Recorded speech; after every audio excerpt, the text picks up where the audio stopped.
Okay, so multiple choice, 13, I think it's 322. Okay, well, value of x satisfies the equation, so we have to solve this quadratic. So this tells me with the square root here, and here probably suggests there's going to be a radical in the answer. Otherwise, it's factorable. So let's see. I have x squared plus 4x minus 1 equals 0. So I'm just going to go for it and do completing the square because it looks easier to me than having to do quadratic formula, and there's no numbers that multiply to make 1 that add to make 4, so it can't be factored. So remember, we do b over 2 squared. Half of 4 is 2, 2 squared, 4. So this becomes x plus 2 all squared. Oops, I forgot to add 4 over here. Becomes equals 5. Remember, we add to both sides to keep it balanced. Square root both sides, and we get plus or minus the square root of 5. Therefore, x equals negative 2 plus or minus root 5. And that would be A. This next one. Since I'm seeing fractions and whole numbers, that suggests this can be factored. So, the first term is made up when you multiply here and here, so that should be 2x and x. If you look at my AC, that's 42. Two numbers that multiply to make 42 that add to make 13. I could come up with it, or I can just work with these numbers here. Fractions of 21 are 3 and 7. 21 and 1 are probably not going to get to 13.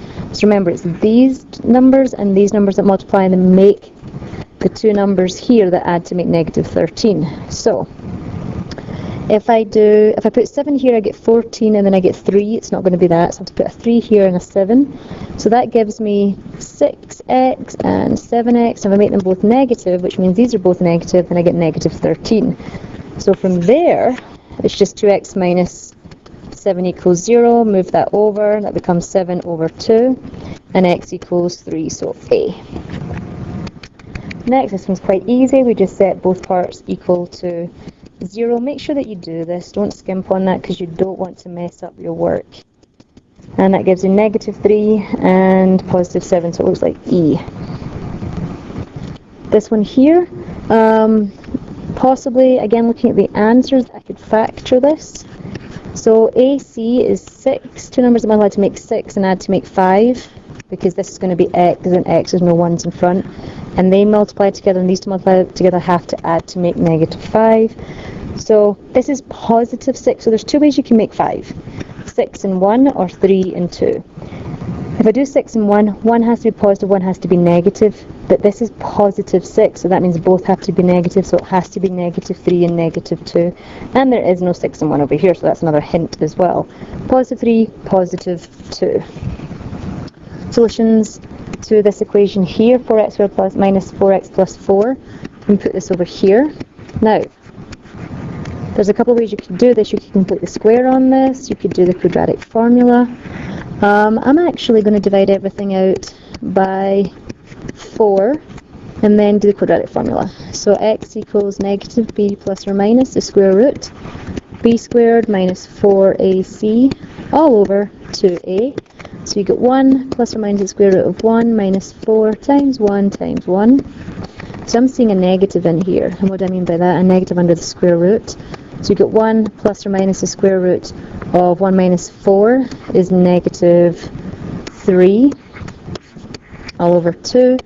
Final answer, 1 plus or minus, this becomes I root 3 over 2. And it looks like they've got it split up, so I can put this over 1 over 2 and then plus or minus I root 3 over 2. So that looks like it should be D. Now it says which has non-real solutions. Now I just did the quadratic formula here, and the reason that I had non-real solutions for this, because I had the I, was because I got a negative underneath here. So what I'm going to look at is this part only, because if this is negative, then I know I don't care what my answers are, because it's not asking that, it's asking which of these has non-real solutions. So translated, which of these produces a negative underneath the square root. So we're going to test this b squared minus 4ac for each of these. So I'm going to do the first one. So this becomes me 2 squared minus 4 times 1 times negative 6. Now, looking at this is going to be 4 plus something. So whatever this is, 24, Doesn't matter, because at the end of the day it's going to be positive and it's not a negative underneath the square root like over here. So that suggests if my c could maybe be positive and not negative and change its sign, that would be good. So that counts this one out, that counts this one out, because when I move the 6 over it becomes negative 6. There's a chance that it's this one or this one. So let's do the c. That gives me 4 again, so 2 squared, minus 4 times 1 times positive 6, and that is negative 20, which gives me a non-real solution.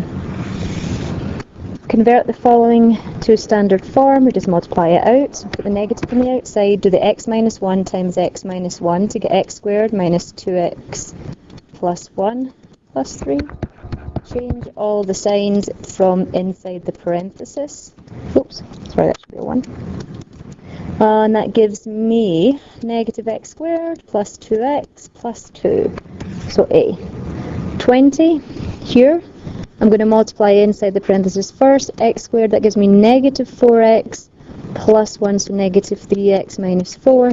And then distribute 3x squared minus 9x minus 12, and that's B. 21, to transformational form. So transformational form is plus or minus a x minus h squared plus k.